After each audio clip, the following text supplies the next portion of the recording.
Here in Hastinapura, after Dronacharya sees the way the entire war has been conducted or war has been done by Arjuna, he comes to a conclusion that yes, now the kids have reached a point where we can showcase their skills to the public, because they do that because the people in the kingdom, right? People in the kingdom should know the skill set of their kings and future kings, right? Otherwise, how will they feel safe? It is like if you guys know, time and again countries, a lot of countries, they showcase their military strengths to the public. Like for example, on Republic Day in India, they showcase what is the kind of weaponry we have, what is the military strength that we have, what is how is our army, how is our navy, and everything. That is to give confidence to people in the country that you guys are safe under the leadership of so and so. Also, it is to tell other countries that if you have any bad malicious intentions towards our country, better be careful, because we have so much of arms at our disposal. So if you do anything, if you encroach into our land, if you trouble us, then you are going to get into trouble, because we have so much of power. So that is the kind of showcase that Dronacharya wants to do, so that people in Hastinapura are comfortable and they feel happy that they are in safe hands. So he summons for the arrangement of this particular activity. You can call it like a convocation, maybe, wherein they're given their degrees, right? In a convocation, what happens? You go through the course for like 4 years, whatever the tenure is, and at the end of it, you will be given a degree certificate. But here the difference is you don't showcase your knowledge there. You don't go and tell them, teach them, or write on a board what you have learned in the last 4 years. But here the difference is they show their skills also. And all these people they're young people, they're youth, right? So name of this particular event is called Kumara Vidya Pradarsana. Kumara means young people. Vidya means education, whatever they have been through, that course. Pradarsana is showcasing their talents. Okay, talent show kind of. So everybody comes in, everybody joins that. Everybody in the sense, right from Bhishma, Vidura, Dronacharya, Krupacharya, Kunti Devi, Gandhari, Satyavati, Amba, Ambika, not Amba, Ambika, Ambalika, and who else is there? I can't hear you. They're still alive. Yeah, they're still alive. They're still alive. Yeah. At this point of the story, did Amma turn into Shikandi? Not yet. Not yet.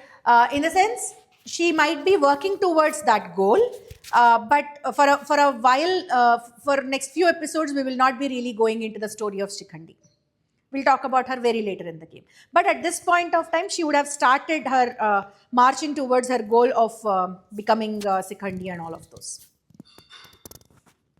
These are all the events that are happening parallelly, right? Yeah. So, who else is there in that? Can you remember the names of the characters? Mic. I need a mic. Yeah. Tell me. Satyavati, Ambika, Ambalika, Bhishma. Yeah, Vidura, Krupacharya, Krupi.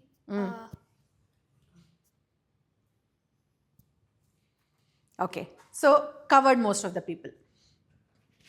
All these people, along with the citizens of Hastinapura, are here to attend the, what is that event called? Yeah.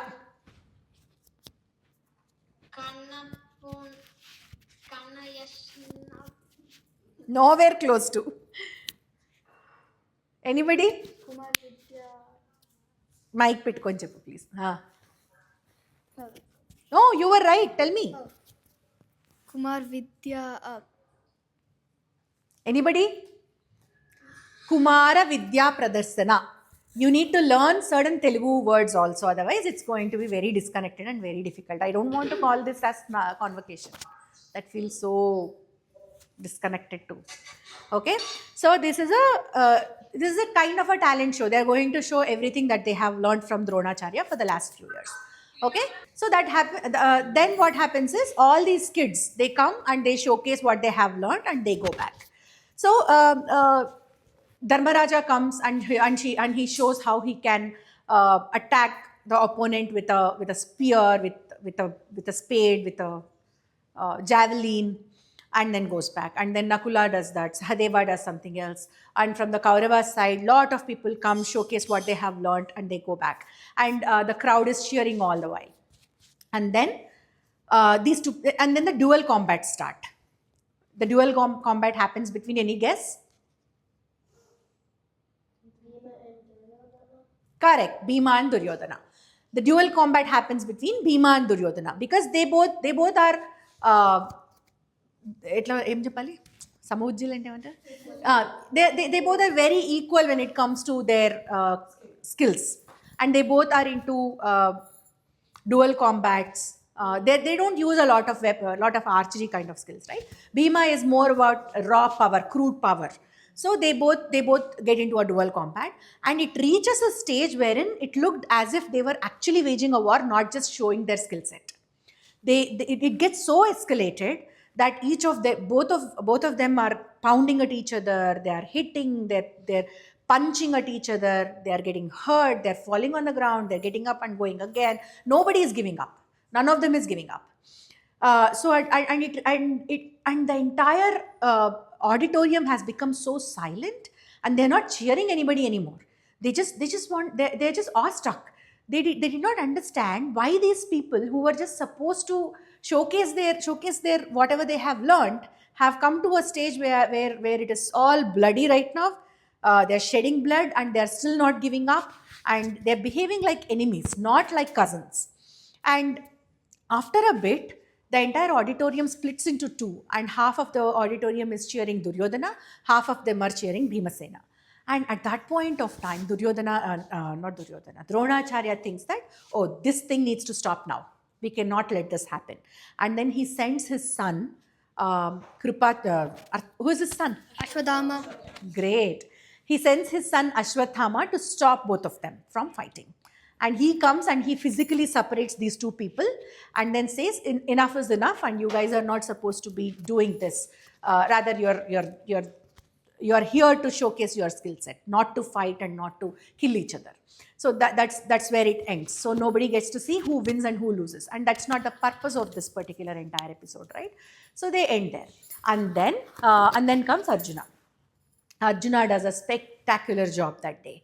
Arjuna showcases his Agneyastra, his Varunastra, his Nagastra, all the weaponry, and he has shown skills wherein he creates an illusionary kind of a situation where he turns very tiny and all of a sudden he grows very big in size. Who did that in the past? In Ramayana? Hanuman did that, yeah. So those kind of skills he shows, and he creates a illusionary rainy kind of a situation, and then he immediately sends Agneyastra that actually spits kind of a fire. It is related to Agni, right? So all those kind of tricks, and these are not tricks, these are skills.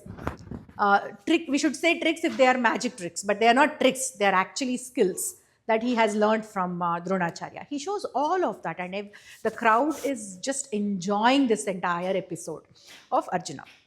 They are clapping, they are cheering him. Yes, Atharva? Did Arjuna want to learn the Brahmastra? Brahmastra, no. Nobody will invoke Brahmastra just like that. Okay?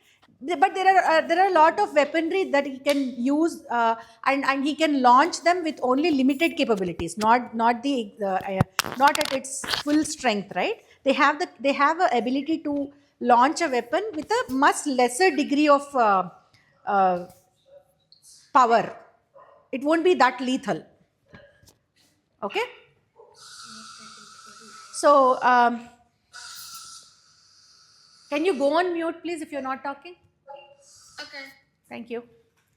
Okay, then what happens? At that point of time, the crowd is cheering and the crowd is happy and Dronacharya is happy. Bhishma, Krupacharya, everybody is happy to see the skill set of Arjuna. But there is one person who is really worried about Pandavas. No, Duryodhana. Duryodhana is not happy because he was until then he was only worried about Bhima. He thought Bhima was the only person, and if he can win over Bhima, then I am fine. That's what he thought from the beginning, right? That is why he had been trying to kill Bhima even as a kid. He never thought of Arjuna to be a threat. But now he is seeing Arjuna also as a threat. So now he is worried. Oh my God, I thought it was one guy and now two people are here posing challenges to us. And then, but just then what happens is, there enters a guy and he comes and says, you need not be so happy, Arjuna. You need to win over me to prove that you are the best. Any guesses who that guy? Yeah? Karna. Karna comes into the scene.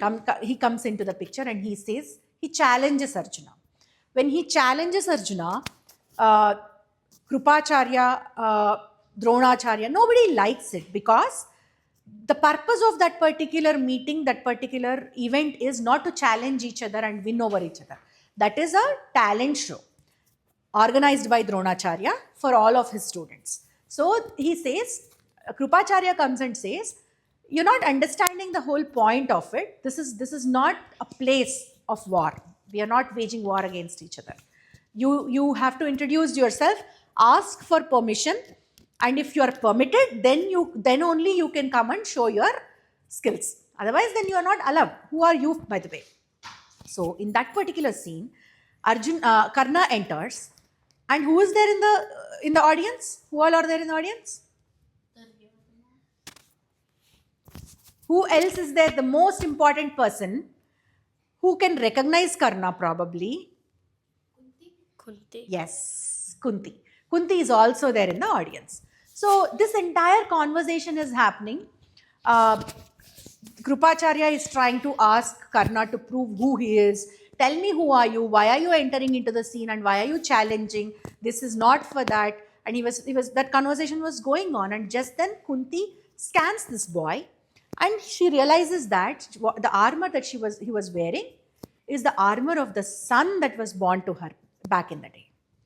She realizes that and then she faints. Yeah, she faints because she is seeing the child after 17, 18 years probably, right? He's probably 17 or 18 at that point of time, Karna. So she's seeing the child after 18 years. She has mixed reactions or mixed feelings she gets. She immediately probably wants to go and hug the child because it is her own child.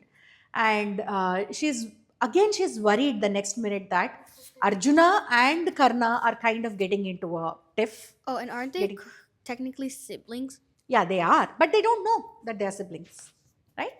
None of them know that they are siblings. And unfortunately, the situation is that everybody is asking Karna to give his introduction. Who are you? Where are you from? So on and so forth. Whereas this lady knows everything, but she cannot say a word. So she's in that kind of a state. She faints, and Vidura immediately helps her. They sprinkle some water on her face, and then she gains her consciousness and comes back to her seat. And then Karna at that point of time says, I am son of... Tell me. Now tell me. Talk, guys. Talk. What? Radha, yeah. I think. Yes. Radha is the mother's name. Who's the father's name? Who's the father of... Who's the man? Who's Radha's husband? Anyone? Krishna? What? Last year. No. No, there are multiple Radhas. Like you have three people with the name Krishna at the same time, right? So there are multiple people with the same name. But this Radha and that Radha are different. Okay. Any, yes? No. Panduraja is father of Pandavas and Atiradha. His name is Atiradha. He's a charioteer, right? He tells, I'm Charioteer's son. Radha is my mother. Atiradha is my father.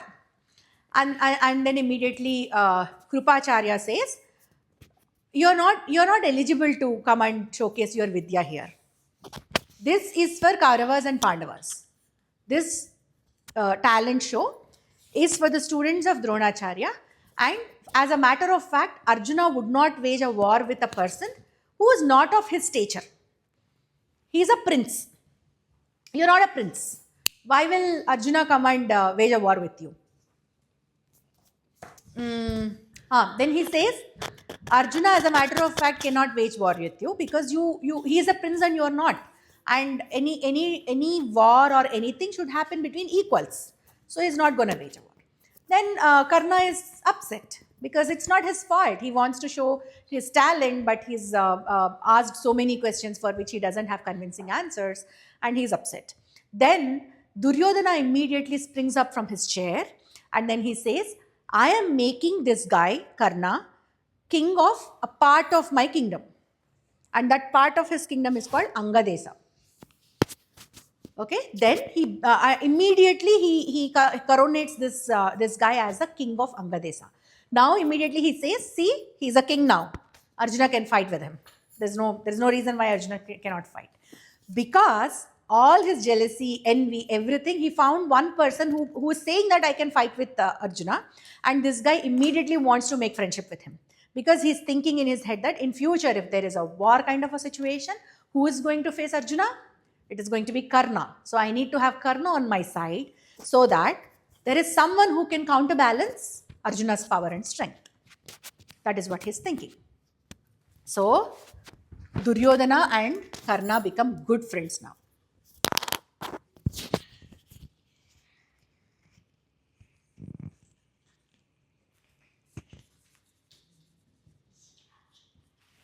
And Karna is given which part of the kingdom? Angadesa. Yeah. Whoever is talking, please put your mic closer.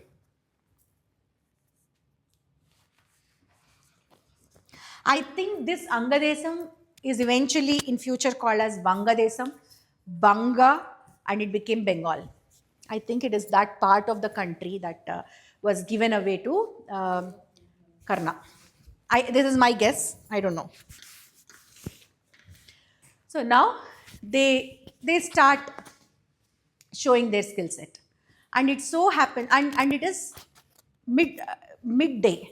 It is afternoon, and sun is shining very bright. And Karna is very powerful when the sun is bright because he's none other than sun's son, right? Son of sun god. That's why. And then he's extremely happy at this moment because he got a friend, and all of a sudden he got a kingdom as well, which he can rule over. So he's very happy, and he showcases all his weaponry, all his strength, whatever he has learned. And it turns out that everybody starts to think at this moment that Karna is the right opponent for Arjuna. Everybody starts to think that. And Arjuna is also not very happy with this kind of development. At that point of time, then the Vidya Pradarsana ends. Okay? Everybody go back. After